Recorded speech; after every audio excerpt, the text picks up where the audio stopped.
are so many.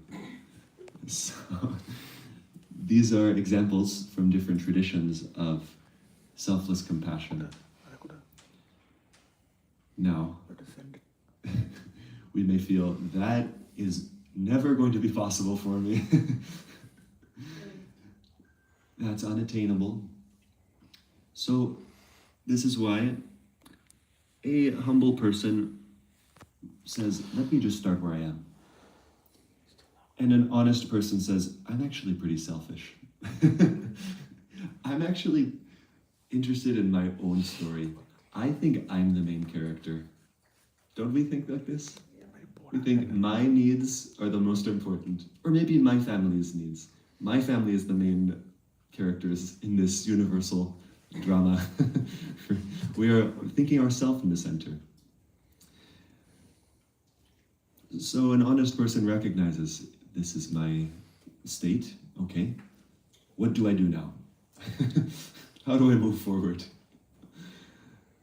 And this was my situation. Now I'll share a little bit with you about my experience. And maybe we'll go 10 or so more minutes. I don't want to go too late. I know there may be some discussion afterwards.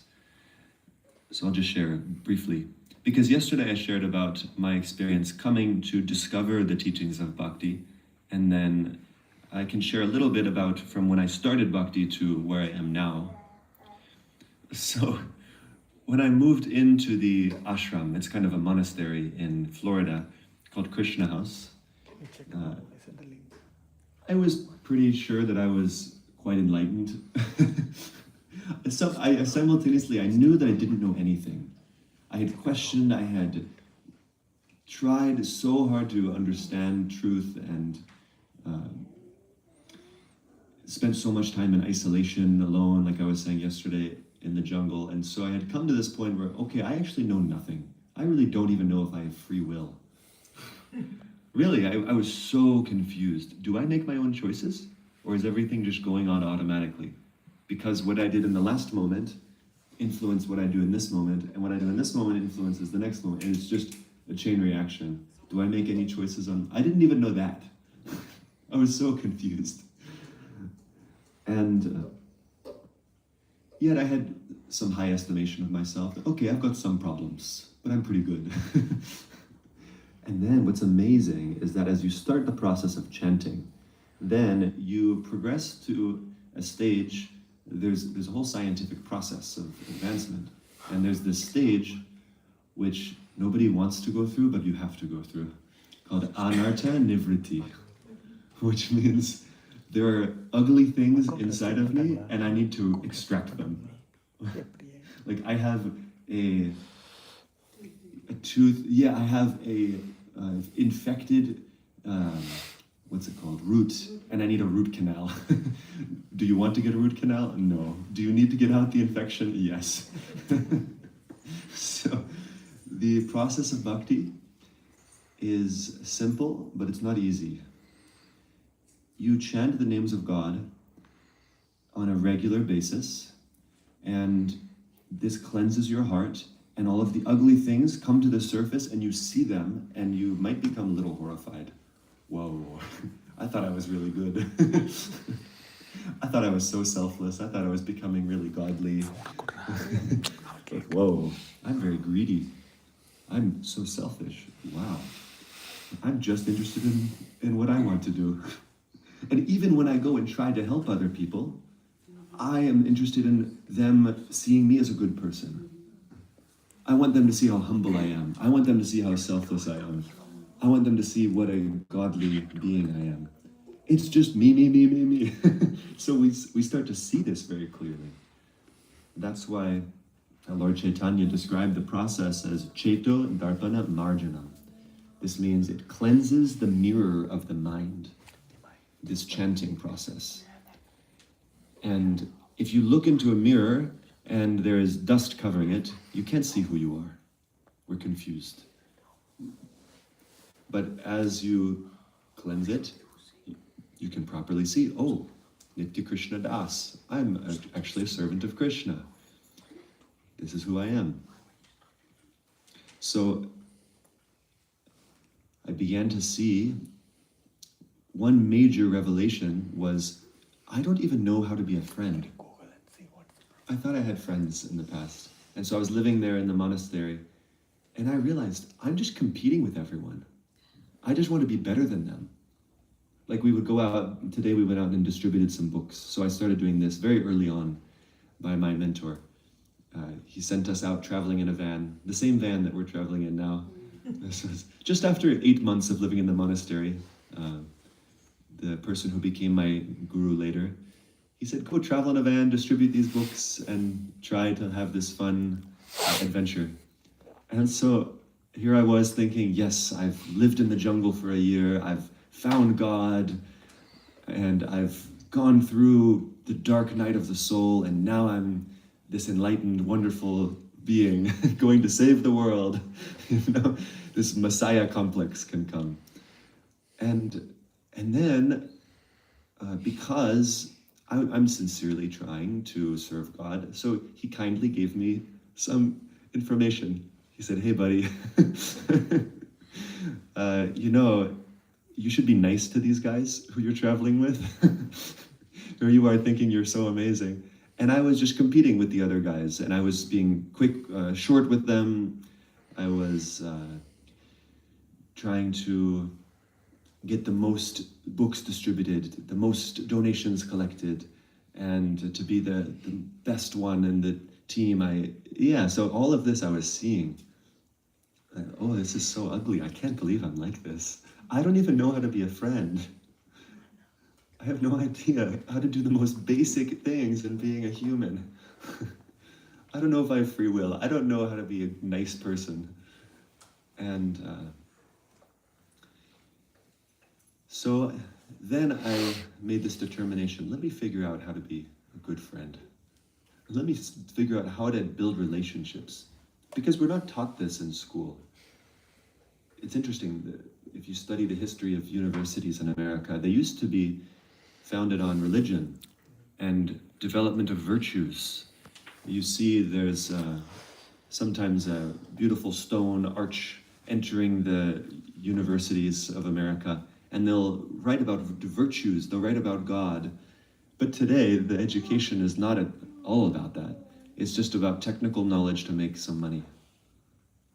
We pay hundreds of thousands of dollars and take huge loans to get this information just so we can go and work 50 hours a week. And we never learned the basic skills of being a good human being. So that's why it's said in the process of bhakti, first one becomes a pure devotee, or at least we think. There's this thing, PDS, pure devotee syndrome. You start practicing and you think, yes, I am wonderful. I'm pure. I love God. And then, after you become a pure devotee, you become a normal human being. So that's been my experience the last 7 years.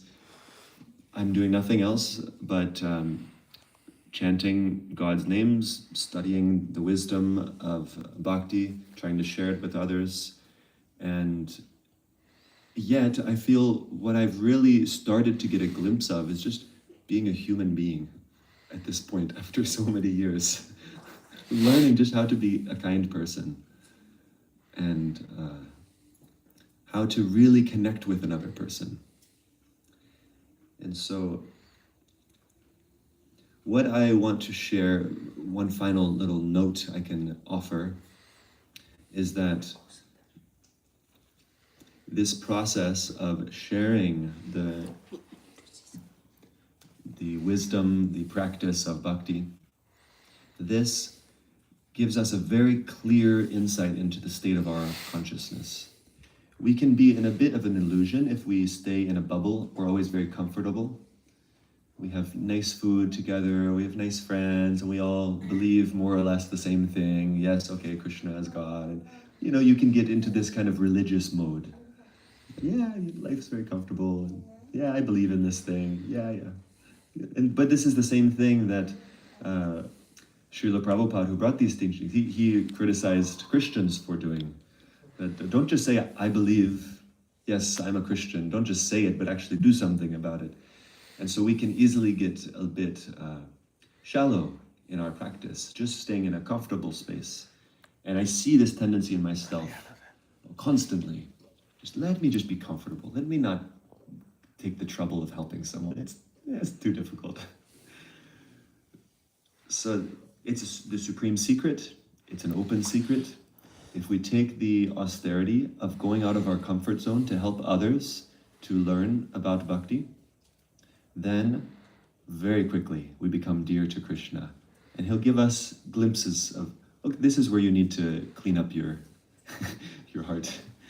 Yeah, work on that. He talks to us from within, and he talks to us from without through the other people in our life. And then slowly we get rid of these things in our heart.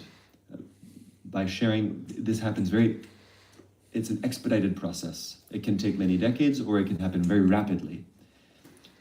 And so what happens after you begin to get a lot of these undesirable things out of your heart, you come to this platform called nishta, which means fixed. I'm not going to do anything else with my life. I am committed. Let me do this as my main focus in life. I want to develop love for God. That is my goal. You can come to this platform and nobody will shake you. Even the most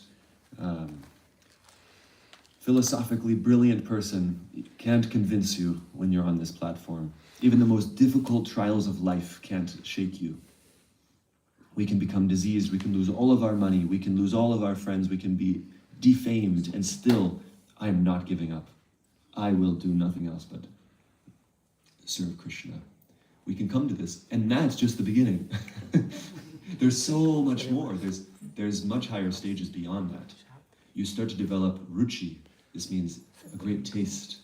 That the chanting becomes sweet. It's like your favorite food with every mantra. Imagine the sweetness of your favorite dessert. You can experience that and so much more with every single repetition of the names of God.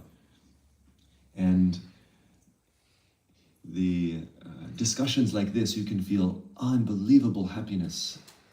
And then you can come to a platform where you develop, like I was talking about, ecstasy. There's these symptoms where your body can't even handle the joy that you feel, and you faint and unconsciousness. And then you can come to the highest platform, which still continues maturing and ripening eternally, of prema, pure love for God. This is all of our birthright. This is what Krishna wants for all of us, is to become this level of pure. And then, if we have this love for God, we might start to glimpse what we talked about with the Bodhisattva, with Jesus, with Vasudev Datta, that I'm okay to suffer. If it will help, if it will please my Lord, I'm willing to suffer, no problem. Because don't we suffer in our relationships with our beloveds, with our children, with our parents, with our friends, with our spouse? Don't we? Do we undergo some pain to help them? Yeah, because we love them. And if we develop prema, pure love of God, then we will be able to, not will be able to, but we will do only that which is most pleasing to God, to Krishna. And in fact, one of our great teachers, Bhaktivinoda Thakur, he says beautifully that my greatest joy is the pain I experience in serving you, my dear Lord Krishna. Can you imagine? Inconceivable from our current conception. So I hope and pray that you feel as excited as I do about whatever I'm speaking. I believe I'm experiencing. I'm trying to just be an instrument of my spiritual master. I don't have any qualification. I'm just trying to repeat what I've heard. And it sure makes a lot of sense to me. And it's sure exciting. I don't know anything that sounds more wonderful than this. I've never met anyone in all the thousands of people I meet on the street who has something more exciting to offer. Not that they're wrong, they just don't have the full picture. Yes, yeah, sure. Bible is fantastic, but where are the descriptions of the spiritual world that are so rich and detailed? Where's the description of the scientific process of developing love of God? Where's the detailed knowledge of who is God and who are we as a soul? And what is the process of coming out of material bondage and becoming illuminated? So we have access to this. Krishna wants us to know this. And the more we know this, become convinced of this, fall in love with this process, we will have no other interest than helping others to learn this, because we become like addicts. You become addicted to a TV show and you want to tell everyone, yeah? Or you learn about some amazing person and you want to tell everyone, yeah? So like that, we'll become addicted and we'll just want to tell everyone. So I'll conclude my monologue. Thank you so much for your attention. Because of your sincere attention, it's pulling something out of my heart. It's a two-way operation here. So I will gratefully seek your feedback and questions. And Hare Krishna. Thank you.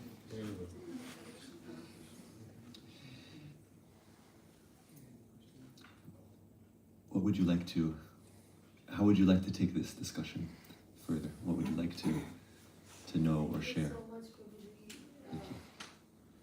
It was not just a monologue, but it was like gripping realities of life told very nicely, and from your experiential heart, you're saying it, and it's making so much sense.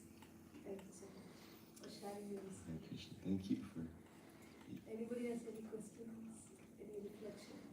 something that you heard that was striking. Yeah, just you can reflect back. Yes. Yeah. I have a question. In fact, this was a conversation I just had with my son. He was driving me to Prabhuji's home. That time I was talking to him about the book distribution that we had been doing this afternoon. So he was asking me, why do you have to go call everybody and then ask them to come and look at the books that we have? If someone is interested, they can come, because they have their own religions they follow, or they may not follow the religion. Why do you have to call them and then do this? I feel it's a little, you're intruding into their freedom. So that's what he was telling me. I didn't know what to tell him. I was just telling that maybe I feel that we're all thirsty and we don't know where water is. So some people know where the water is, and we are trying to tell them that here is the water, you can come and have it. Those people who can identify that place will go. Some people will not be able to go to that place. That's what I was trying to tell him, but I'm not sure if what to tell him. Yeah. Well, the way that Krishna works is he doesn't interrupt our freedom. He doesn't do that. So it's natural that we might think, why should I interrupt someone? Let them do what they want to do. And because Krishna wants us to love him out of our free will. He gives us that option. If you don't want to love me, that's okay. Not that that's okay, it breaks his heart. But he lets us. And so trillions, quadrillions of his beloved children leave and come here. And he won't interrupt them. But he gives unlimited opportunities. He sends the scriptures of many varieties. The Vedic wisdom, the Bible, Quran. He gives so many opportunities. He sends saints. He sends messiahs time and again. He comes himself in different avatars. And he gives the chanting of the holy names. So many opportunities he gives. He won't force. He'll just say, here, if you like, it's here. And amazingly, Srila Prabhupada writes in his commentary in the Bhagavad Gita that the servants of the Lord are actually more compassionate, more merciful than the Lord himself. Why? Because they interrupt the freedom of other living beings. Because they go out of their way and they risk their own defamation. They risk their own, maybe being attacked even. We see this. Jesus Christ, this is so many millions of people over the world appreciate, worship Jesus Christ's going out of his way to interrupt other people, to disrupt. He was saying, this is not right. What you are doing, this is not okay. And he was very bold. And he said, give up your materialistic ways and walk with me. So, very bold. So was Jesus Christ wrong for doing that? Yeah. So this is the opportunity that we all have as souls. We're not God. We don't have to do what Krishna does. We can interrupt people. And in fact, he wants us to. But in a respectful way. Of course, in a respectful way. And Krishna gives guidelines in the 17th chapter of the Gita, how we can speak in the most good way, the mode of goodness. You should speak in a way that is truthful and pleasing and beneficial. And don't disturb people. Yeah. So if you speak in this way and trying to bring people to water, hey, you're thirsty, you want something? We've got some really nice water here. Then, yeah, an intelligent person says, yeah, I've got a problem. I need water. But those people who are proud and say, I'm fine. Then, okay, I will pray for you. Yeah. Those are a few reflections. Yeah. Thank you so much. Hare Krishna. Yeah, other reflections, something that, it could just be something you heard that was interesting and you'd like to kind of echo and go deeper into this. Yeah. Yes. Thank you so much for such a beautiful class. I really like that one which you mentioned, sharing. I was, when you were telling, I was thinking about it, how to get that love. And you said sharing, the more and more we share, we experience that love. I think. Yeah. And also I like what you said, how this person recognizes selfish. And also you mentioned a pure devotee syndrome. So how to really, we always get that, okay, I'm a pure devotee, I'm a nice. So how to get out of that kind of mentality? Yeah, we need close friends and mentors who we can open our heart to and who can give us good feedback. Otherwise, if we're only around people who appreciate us, then we can really get lost. Yeah, I'm very nice. Yeah, everyone likes me. And also, along with having people we can confidentially speak with privately and share our struggles, then the practice of sharing, I'm experiencing, we get humbled.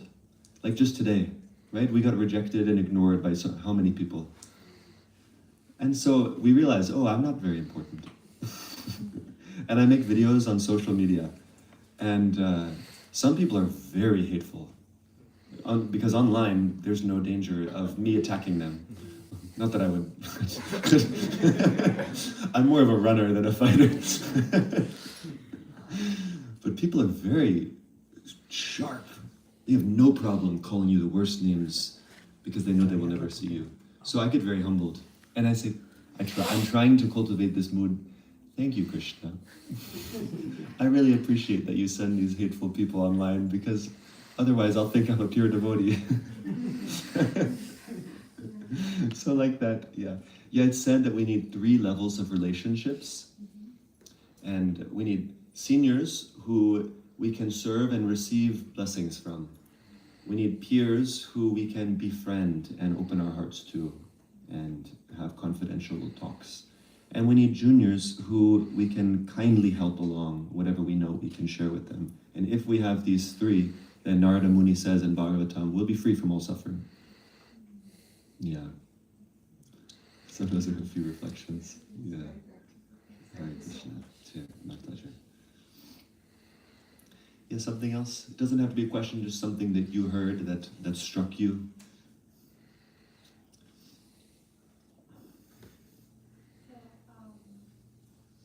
How many books did you read, Prabhuji? You seem to be talking in Sanskrit and everything, and you said you have been in this for 7 years now. Yeah. So you must be reading a lot to get that kind of knowledge. Also, Sanskrit is a complete different language for you, right? Yeah. So it must be really hard to actually get to know that language and It is a learning curve. Yeah. But I've just realized the power of regularity, of consistency. So I've just made a commitment that I will read 1 hour every day. That's just what I do. It's a habit. And so by that, I read so many books. And I read the same books again and again. And Srila Prabhupada, in his commentaries, he will repeat the same verses again and again. So you get to know them. You become very comfortable with them.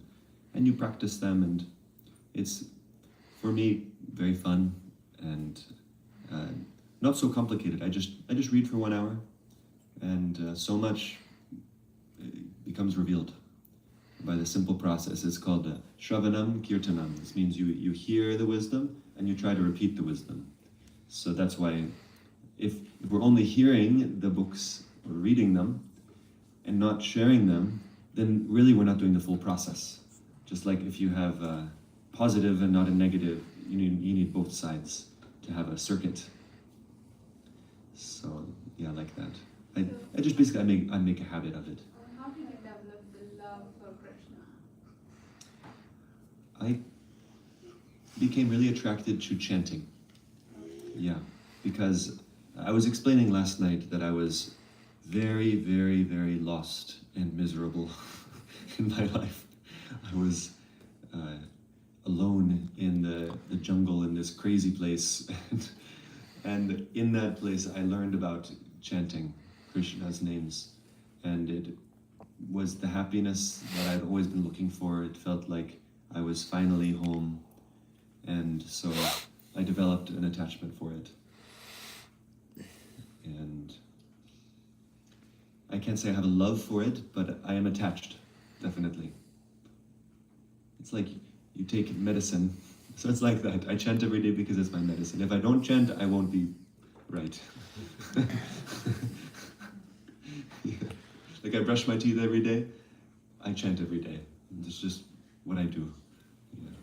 One day I hope to develop love for the chanting. So you get distracted by chanting or? All the time. Constantly. Yeah, 2 hours every day for 7 years I've been chanting. And still, every 5 seconds practically, my mind is going. But then I bring it back. Just, okay, yes, millions of lifetimes I've been not focusing my mind. So yes, it's going to be difficult. But anyway, what else am I going to do? I'll just try. Yeah. So it's difficult, but I've found that even this much progress in chanting makes this much transformation in your life. Yeah. That's how powerful the names are. Yeah. Thank you. Yeah, any last reflection? Maybe we can take one more. Anyone who wants to share something that struck you? Something that felt relevant, interesting. No dinner until one more person. We can finish off here. I'm happy to be available afterwards if you want to talk one-on-one. So thank you, and I have to give all credit to my gurus, and especially to Srila Prabhupada, who has brought us these teachings. His translations of Srimad Bhagavad Gita, Bhagavatam, Chaitanya Charitamrita, this is everything I know is because of him. And I highly encourage you, if you want to feel so much happiness, if you want to have clarity in what this world is, with increasing resolution at every moment, then study these books. Maybe not an hour a day, but some consistent amount every day, and you will see. Yeah. Okay, thank you. Hare Krishna. And so now we will... Hare Krishna, Prabhu. I have one. Okay. We want Bhakta Bruce too. We didn't have Bhakta Bruce share. 5 minutes. You want to? Do you want to sit here? No, we'll just put a chair there. No, Prabhu, it's you have fine. much? No. No. Yeah, so this is my traveling partner, Bruce. We've been traveling together now since June. We met in Philadelphia about almost 3 years ago now. And he's made a 2-year vow as a brahmachari to be a monk, to practice celibacy and travel and share the teachings of bhakti. And so last night I shared a bit about my story, and we thought he can share briefly about his journey to Krishna consciousness. Hare Krishna, everyone. Is this a good night? Yeah, that's good. guess I'm gonna briefly tell of how I came into Krishna consciousness. Growing up, I always never followed the mainstream way of thinking or doing things. I was into conspiracies and all those things, and I was always looking for guidance because I never felt I had it. So I struggled in life, and I felt really isolated a lot. And I started to feel better when I started meditating. I became vegetarian, got crystals, did the whole nine, some of the new age stuff, I guess. And I found that, got happy, and then became disturbed and became depressed. And I was depressed for some time, and then I went to reignite my spiritual flame. That's when I found devotees. I went to this restaurant called Bhakti Garden, and I saw Brihad, and I saw another brahmachari named Manohar, and another one. He was older. His name was Haryashva. And when I saw these guys, they were wearing the orange, they had the bald heads, and I was very excited because it was like, monks, oh my gosh. Before that, I knew at some point, or I had the thought at some point I was going to become a monk or someone like a monk, because these things interested me. Mysticism interested me, philosophy interested me, spirituality was interesting to me. So when I saw these guys, I was very interested. And I moved into the ashram in Philly for about a month, and then I moved back out. I moved back out because I was supposed to go somewhere to meet these shamans that I had previously met. And when I moved back out the ashram, I was supposed to save up money, but it wasn't working out. And life was becoming more and more strange. I was becoming mentally deranged. And I was invited to the ashram in Florida. And I wanted to postpone that because I wanted to go to Costa Rica to meet these shamans. But the more I tried to save money, the more things fell apart. And I started looking at my astrology. I'm not an astrologist or anything, but I looked at the astrology and I saw that there was these planets in the 12th house. And to me, the way I was interpreting it was saying you're going to go to a form of reformation. And that can look like anything. That can look like jail. That can look like a mental asylum. Or it could be a monastery or ashram. So I picked the ashram.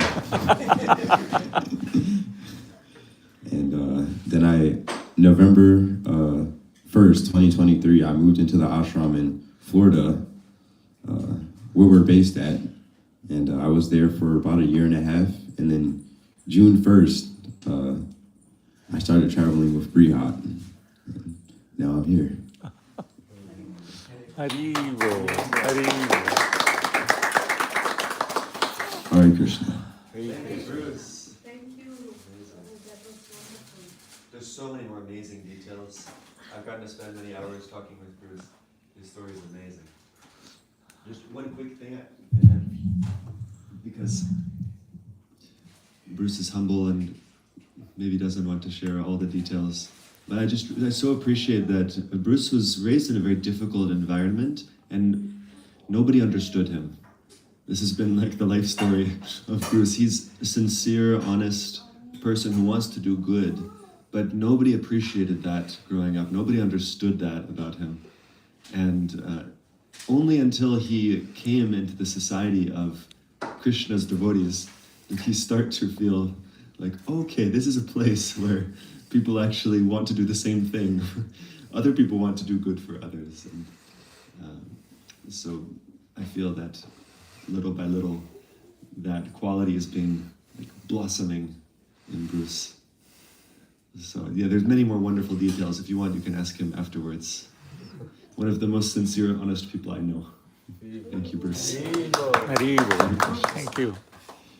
Thank you for... No, thank you. We want to hear from him. Yeah. So, So next, Prabhu? yeah, we'll just do the Damodara Ashtakam. Yeah.